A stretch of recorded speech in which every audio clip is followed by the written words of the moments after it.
É, e agora que a Sula só volta em agosto, acabou a moleza, né? O brasileiro, nem com um jogo fácil esse time sai da lama. Conseguiu empatar por sorte, um dos piores times do campeonato. E olha que tiveram muito tempo pra treinar, cara. Nossa, eu fico impressionado como reclamam da falta de tempo, que o calendário é apertado, que é um jogo atrás do outro. Mas quando pega uma baba dessa de data FIFA, conseguem voltar pior do que antes. É um processo acumulativo. Quanto menos joga, pior fica. Tá muito feio pro Antônio, mas eu tenho que ser justo também. O problema ontem, na minha visão, foi muito mais individual, por falhas técnicas, falhas em lances capitais, do que algo coletivo. O jogo pra mim acabou na expulsão do Gustavo Henrique, né? Ele não era nem pra ter jogado ontem, vê só como são as coisas. Ele foi escalado só pra tampar o buraco do Félix Torres, que tá com a seleção, e conseguiu ser o maior culpado do Corinthians quase perder o jogo. Esse é o típico resultado, aliás, que lá na frente, na 30ª não sei quantas rodadas, a gente vai lembrar e falar, pô, talvez se não tivesse empatado ali, não teria caído pra Série B, né? Teria classificado pra Sula, ou coisa do tipo. E outra, a gente pode estar aqui bravo com o resultado, que não, que perdeu 2 pontos, que foi um empate feio, não era pra ter sido assim, mas a real é que a gente poderia ter saído com um resultado muito pior, né? Se não fosse o Carlos Miguel, que a gente passou a semana inteira batendo, porque não, que não tem que jogar, que não tá mais com a cabeça aqui, mas se não fosse ele ontem, talvez tivesse perdido, né? Com todo o respeito ao Donelli, mas não vai ser a mesma coisa quando ele sair, é outro nível, outro patamar, não tem comparação e por isso pagaram tão cedo essa multa de 4 milhões. Só que assim, cara, curiosamente, eu não achei que o Corinthians fez um mau jogo, claro, isso até a expulsão, até os 30 do primeiro tempo, depois passou disso realmente ficou feio, né? Não tem muito como defender, mas antes, cara, o Corinthians estava tranquilo, Carlos Miguel ali fazendo suas defesas, o Corinthians jogando sem risco, sem medo, indo pra cima, em determinado momento mesmo, eu tava até rachando de rir com a ruindade dos caras, parecia um time dos trapalhões, não conseguiam trocar 10 passes seguidos, e o Corinthians até conseguiu criar lances interessantes, o próprio Yuri mesmo, até tomar um empate, eu tava torcendo pra olhar na tabela e ver o Atlético Goianiense na próxima rodada, e na próxima, e na próxima, e na próxima, queria jogar contra eles toda semana, porque o que o Yuri incorpora quando vê esse time, é brincadeira, cara, é outro jogador, parece o Mbappé no auge, o primeiro gol mesmo, né, que ele balança e rola no canto do goleiro, a lata cara de sinuca, é sacanagem, tirou onda com esse gol e foi muito bem a partida toda, o melhor em campo, incluindo na defesa, no finalzinho do jogo o cara virou praticamente um lateral, né, e se tem um erro pra apontar firme do Antônio, foi ele ter tirado o Yuri pra pôr o Fausto Vera, ali ele errou feio, porque o Yuri tava ajudando muito na defesa, tava fazendo papel de lateral e ainda subia pro ataque, não tinha necessidade dele sair naquele momento, podia sair qualquer um, podia sair, sei lá, até o Moscardo que entrou, que com todo respeito foi muito mal, mas não dava pra tirar o Yuri, ali sim eu reconheço que o Antônio errou demais, foi muito mal na substituição, só que assim, no geral, não dá só pra falar que o Antônio errou nisso, errou naquilo, treinou mal o time, não tá conseguindo fazer jogar, porque os próprios jogadores, individualmente falando, não estavam legal, cara, o Wesley mesmo, se pegou na bola 5, 6 vezes e conseguiu passar, foi muito, né, acho que ele passou uma vez ali que ele foi pra esquerda, conseguiu jogar na área, de resto, cara, passou o jogo inteiro batido, Coronado também, mal demais, pouco pegou na bola, Ranieri, Moscardo, que voltou ontem, entrou muito mal, então assim, além dos erros capitais do Hugo, que foi um banana na bola, né, não precisava ter feito aquilo, deu pênalti de graça pros caras, e claro, a infelicidade do Kaká, ninguém tava bem ontem, tirando o Carlos Miguel e o Roberto, realmente foi um jogo pra esquecer, uma data pra se pular do calendário, mas é isso, né, se não bateu nem no Atlético Goianiense, vai bater em quem?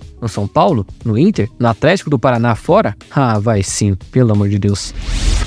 Não, essa não tem como. Poderia ser incompetência, poderia ser burrice, mas eu tô vendo que foi pura maldade, tá? O Duílio sabia que não ia reeleger o seu grupo, e além dele contratar um jogador e fechar um patrocínio no último mês de seu mandato, o cara ainda teve a pachorra de assinar um documento confessando uma dívida no dia 30 de dezembro com a KPMG, a empresa que ajudou o clube a renegociar os seus débitos, garantindo a eles que iriam pagar cerca de R$1,5 milhão em apenas uma parcela até o dia 20 de janeiro. Tá? Literalmente, ele jogou uma bomba no colo do Augusto e falou, se vira, não é problema meu. Vocês têm noção, mano? Aí a empresa foi lá, lógico, acionou o clube da justiça, com razão, porque eles não têm nada a ver com isso. E quem se ferra é quem? O Duílio? Não é, né? Então, você viu como a canalice desses caras é tão grande que no último mês de mandato, no último dia que ele foi trabalhar, que ele sentou naquela cadeira, ele não teve nem vergonha de chutar o balde, saiu fazendo tudo que deu na telha e ferrou o próximo presidente, que por coincidência é o rival do grupo dele. E aí você para pra pensar na situação e ver que é realmente constrangedora, porque o Corinthians está devendo uma empresa que ajudou a renegociar com outras empresas que estava devendo. Olha que ironia, né? Vai ter que renegociar essa dívida também. Olha, falar pra vocês, hein? Se investigarem direitinho, se a polícia fizer um serviço decente, vasculhando tudo o que foi feito nas antigas gestões, com certeza vai achar coisa. Olha, mas vai achar, hein? Arrecadou 1 bilhão pra ficar devendo tudo isso? Esse dinheiro foi para onde? No bolso de quem?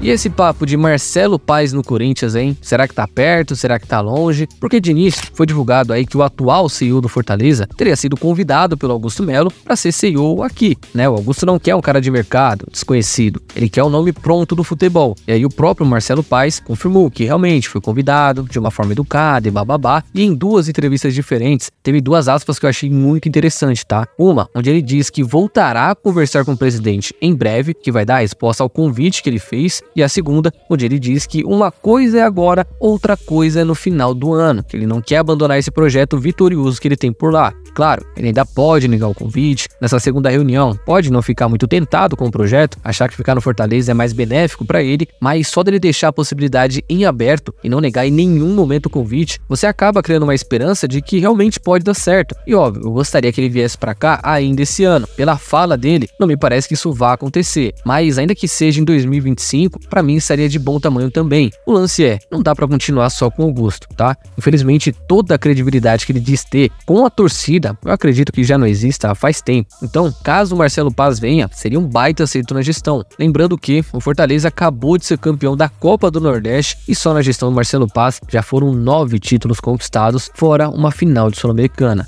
Ou seja, esportivamente, o homem é um sucesso, tá? Só gostaria de ver se ele conseguiria repetir o mesmo em um clube maior, com mais pressão, um dos piores momentos da sua história, mas que ele tem um trabalho fantástico por lá, isso ele tem, é inegável, tá?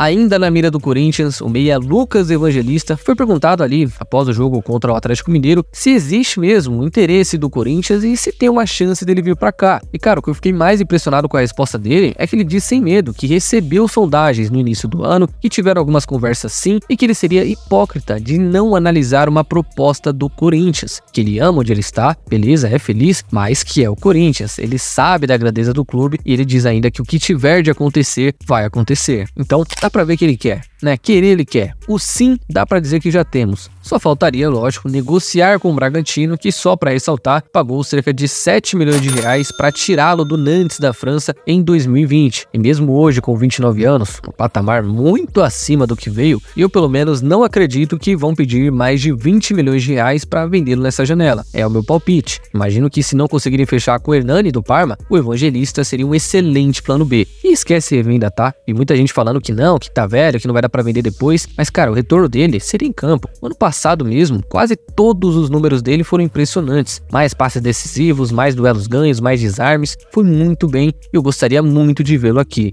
Enfim, só falta o dinheiro, porque à vontade isso já tem de sobra.